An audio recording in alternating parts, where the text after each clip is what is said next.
I always give all his credit, no, but we need to run it back. That's why my top. When after the fight, I say we need to run it back this fight because I don't feel the way I really want, and I need to make this fight happen again, no, and it's gonna be different. I think for him to deserve all the credit, he need to give me the rematch, obviously. But he decided to retire, and we need to accept that and move forward. You know what? Sometimes you try and your body cannot go, right? That's my frustration. Maybe I can figure out Crawford, but my body cannot go anymore. So I try it, but my body just no let me go. I have a burning question for you that I think everyone wants to know. Is there going to be a Canelo rematch? Is there a rematch clause? That's something you're thinking about? I'm not even thinking about that right now. And quite frankly, I don't think it is a rematch clause. And if it is, nothing has been said to me about fighting him again or anything. Do you think Canelo would want to get back in the ring with you? Or do you think it's better for him to just or more lucrative to go fight elsewhere for the rest of his career? I don't know. I think it would be better for him to fight somebody else because my style is just, a bad matchup for him now. Fresh off a dominant showing, Terence Crawford is making his position crystal clear. He hasn't minced words when it comes to Canelo Alvarez and the recent talk of a rematch. From Crawford's perspective, there's no room for justifications or second chances based on excuses.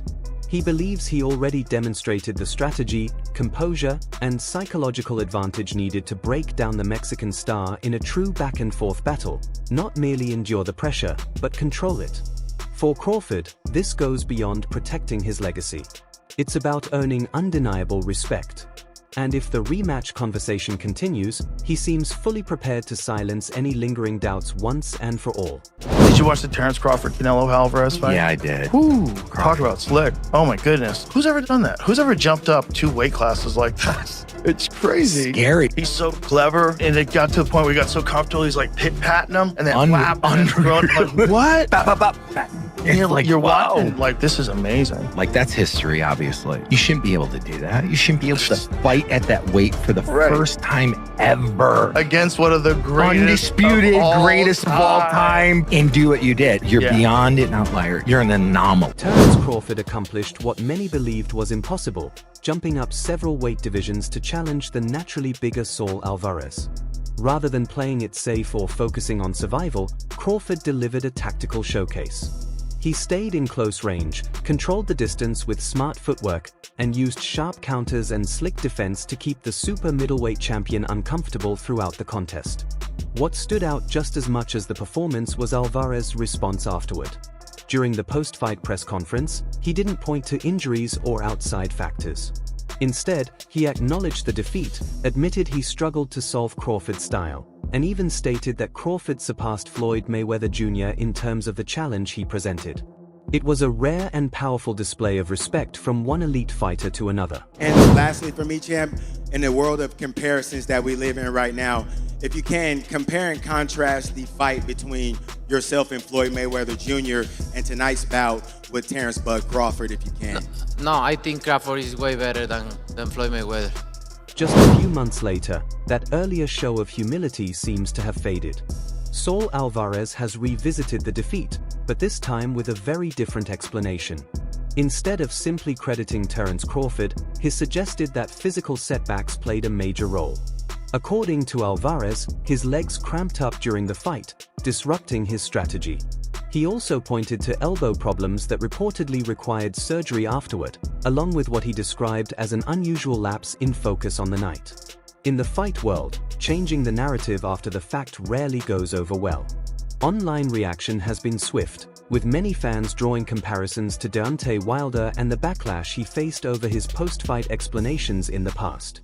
For critics, the contrast is striking, especially from a fighter long known for accepting wins and losses without complaint. The situation becomes even more complicated when looking at the rematch discussion. Alvarez has publicly argued that a second fight is necessary for Crawford to receive complete validation for the victory, even suggesting a specific timeline. However, from a contractual standpoint, there was no rematch clause built into their original agreement. Crawford reportedly declined to include one, along with any rehydration restrictions, aiming to face Alvarez at full strength and remove any debate surrounding the outcome. With talk of Crawford stepping away from the sport by the end of 2025, the leverage in negotiations appears limited.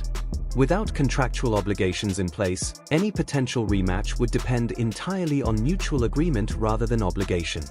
He's given a lot of credit. There's no rehydration clause, blah, blah. Oh my God, Bud's such a fighter. I'm up here making the argument, see, no excuses. He doesn't need a Mayweather rehydration clause. But really, why did he do all that? Because if you want the shot, you got to do it according to Canelo's terms. Yes. He still beat Canelo comprehensively and decisively.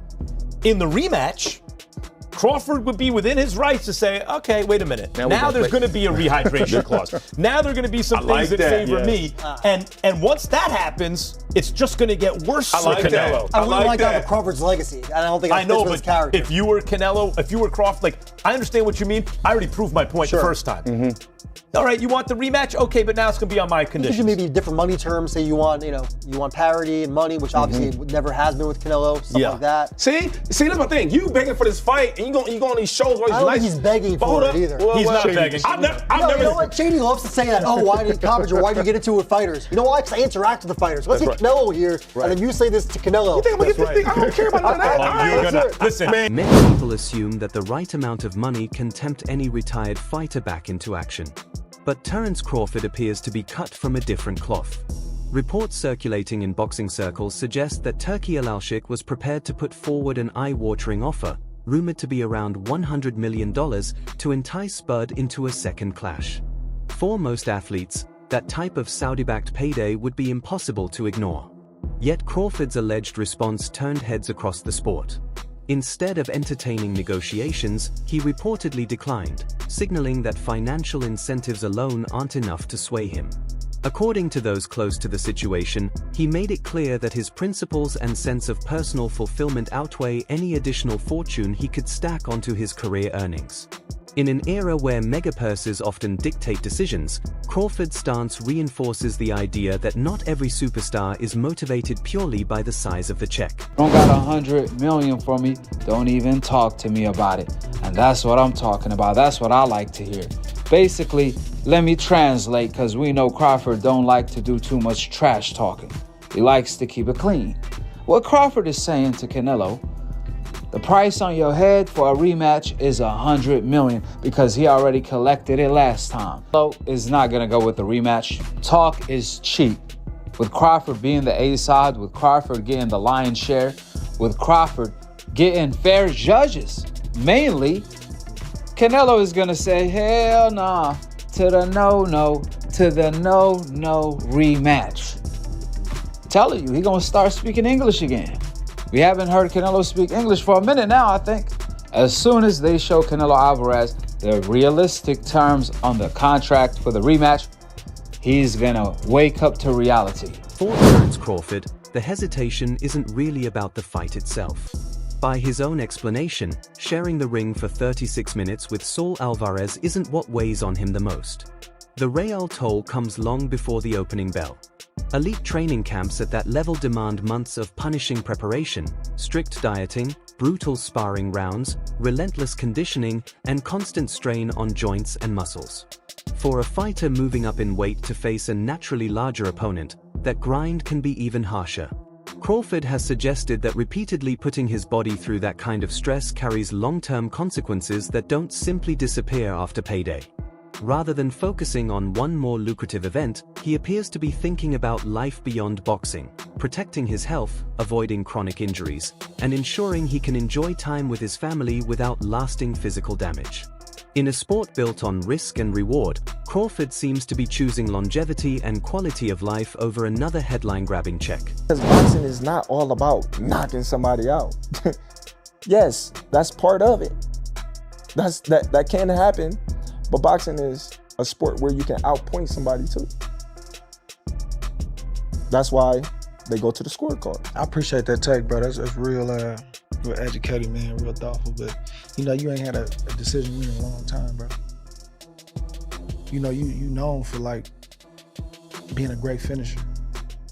So I appreciate that. But that ain't how you moving though. Right. Please explain that to me. You just saying overall. Yeah, overall. You say, hey, I like to do this, but this is not for everybody. It's definitely not, because it's a price to pay. It's definitely a price to pay when you fight those type of fights. Yeah. When everybody thinks nothing's going on. Yeah. But all them punches add up. Yeah, buddy. All them punches add up. He ain't got a bruise or nothing. Yeah. He didn't take no punishments. Like, bro, my head hurt. Your head hurt. I'm in this room right now trying to get right, and y'all chilling, partying downstairs. Yeah. Like all them punches add up. You know, punches in sparring add up. All them punches add up, and when one is good one day, and then it just all hit him out of the blue. He ain't even boxing no more, it just hit him. And then people be like, man, you all right, man? What's wrong with you? You never know when that's gonna happen. You never know. It's gonna come. Yeah. But you never know. Long enough. Yeah. You know, and it's just like, damn. You know what I mean? Is you all right? Yeah, I'm good. You might start slurring a little bit. You might start forgetting a lot of things. Yeah. You might get a little dementia. You might keep repeating the same thing over and over, you know, and you don't even know it, you know? But that's from all that accumulation of punches to the brain. But I know you probably have too, I done been in the presence of fighters, bro, where that stuff is happening, and I'm like, where they say something to you and they just told you 2-3 minutes earlier, you like, brother, you just said that. Definitely. That's scary to me. Definitely. That's scary to me. I look at all the... Rather than trading headlines or firing back through interviews, Terence Crawford appears to be taking a different route, saying nothing at all. While Saul Alvarez has been addressing the situation publicly and sharing his perspective across various platforms, Crawford has chosen not to respond. That silence has become a statement in itself. By avoiding a back and forth in the media, he denies critics and commentators fresh material to dissect. Following his decisive unanimous decision win, Crawford confidently asked the audience what more could be said about him. With time, that remark only seems more fitting. Instead of escalating tensions, he's allowing the result inside the ring to define the narrative. In doing so, Crawford maintains a composed image, while the debate continues without his direct involvement. A burning question for you that I think everyone wants to know. Is there going to be a Canelo rematch? Is there a rematch clause? That's something you're thinking about? I'm not even thinking about that right now. And quite frankly, I don't think it is a rematch clause. And if it is, nothing has been said to me about fighting them again or anything. Do you think Canelo would want to get back in the ring with you, or do you think it's better for him to just or more lucrative to go fight elsewhere for the rest of his career? I think it would be better for him to fight somebody else, because my style is just, a bad matchup for him. Now, financially wise, I would be like, yeah, he should fight me, but like on the outside looking in, knowing boxing, you can really get hurt. So I would just tell him, like, if you're gonna continue to fight, don't get in the ring with a guy like me. Yeah, there's a popular adage in sports, kind of gets reused over again. It's kind of cliche, father time is undefeated. 38 years old, we see a lot of athletes now go into their late 30s and 40s and produce at a high level. How much longer do you want to do this? I don't know. No clue yet? Did beating Canelo make you think about those next steps in any way, or? Before Canelo, I was thinking about it a lot, and I'm still thinking about it a lot. I just haven't made my final decision, but once I make it, I'm going to make it, and I'm going to make it here soon. Beyond the headlines and interviews, a deeper concern has surfaced among sections of the boxing community. On platforms like Reddit and other fan forums, some supporters argue that the politics of the sport can be just as influential as what happens in the ring. Saul Alvarez remains one of boxing's biggest commercial draws, and with his expanding role as a promoter, his business footprint is only growing. Because of that, certain fans speculate that a rematch scenario could come with added pressure and complicated dynamics behind the scenes. From their perspective, Terence Crawford would be taking on more than just an opponent if he returned. He'd be stepping back into a high-stakes environment where commercial interests are enormous. Some worry about the possibility of controversial judging or disputed scorecards, concerns that have long existed in boxing whenever massive revenue is involved. Whether those fears are justified or not, they help explain why many believe Crawford has little incentive to risk his legacy in a second bout. In their view, with nothing left to prove, walking away may be the safer and smarter option. I would love to see the rematch. I think in the rematch, if he comes back with the hunger that he needs, he could beat Crawford. Because Crawford, you know, is very talented, but I think Canelo could beat him. Canelo's strong, man. Canelo's strong. Canelo could take a good punch. So I think he could just go and don't respect his punch and throw punches even though you're gonna get hit. But don't give up. Keep going until you hit him. I think rematch with Canelo would be the best thing for him to do. If Terence Crawford were to reverse course and return in 2026 for a second clash with Saul Alvarez, it would instantly become one of the sport's most anticipated events. The commercial appeal alone would make it a blockbuster. However, several analysts believe the outcome might mirror, or even amplify, what happened the first time. In their view, the original bout wasn't particularly tight on the scorecards, with Crawford controlling the tempo and winning the majority of exchanges. Some commentators, including Wade Plemons, have suggested that stylistically, the matchup still favors Crawford and that a sequel could prove even more difficult for Alvarez. Of course, rematches can bring adjustments, new strategies, and different physical conditions. But based on how the first encounter unfolded, a number of experts argue that the risks for Alvarez in a second fight could outweigh the potential reward. Terence Crawford, Canelo Alvarez are apparently in talks for a rematch in 2026, and my only question is why? Why? Outside of a massive payday, the first fight wasn't necessarily a competitive fight, and if they do it again, I think it's going to be less competitive. I don't think this is going to go very well for one Saul. Canelo Alvarez. Wade didn't hold back in his breakdown of the matchup. In his assessment, Saul Alvarez tends to fall into familiar patterns regardless of the opponent. He highlighted issues such as limited foot movement, a tendency to stay planted, and stretches of low punch output, traits that, in his opinion, consistently create openings at the elite level. Those same habits, Wade argues, were visible in the first meeting with Terence Crawford. Against a tactician of Crawford's caliber, any technical lapse becomes magnified. Crawford capitalized on timing, angles, and defensive awareness to control key moments of the fight. From Wade's perspective, Alvarez would need serious adjustments in the gym before committing to a second bout, refining mobility, increasing activity, and tightening strategy. Meanwhile, he believes Crawford already possesses a clear formula for success in the matchup, meaning the burden of major change falls far more heavily on Alvarez's side heading into any potential rematch. I don't know how this goes well for Canelo in a rematch. Honestly, you look at the first fight, and the things that plagued Canelo were essentially the things that plague him against most boxers. His flat feet, his lack of movement, his lack of volume. He couldn't get to Terence. He was overextending. He was getting caught with counter shots as he overextended. The big shown around, memed, and replayed moment of the fight is Canelo trying to throw a hook and a right hand, and Terence Crawford slipping on the outside and banging the left-hand counter behind it. Canelo was beaten to the punch from distance. He was beaten in exchanges, and even in points in the fight, he was beaten inside by Terence Crawford. This was I wouldn't say dominant, but I would say more one-sided than I thought win for Terence Crawford, where he flat-out outboxed Canelo, and he took Canelo's power. Like, there were times where Canelo landed the big right hand, and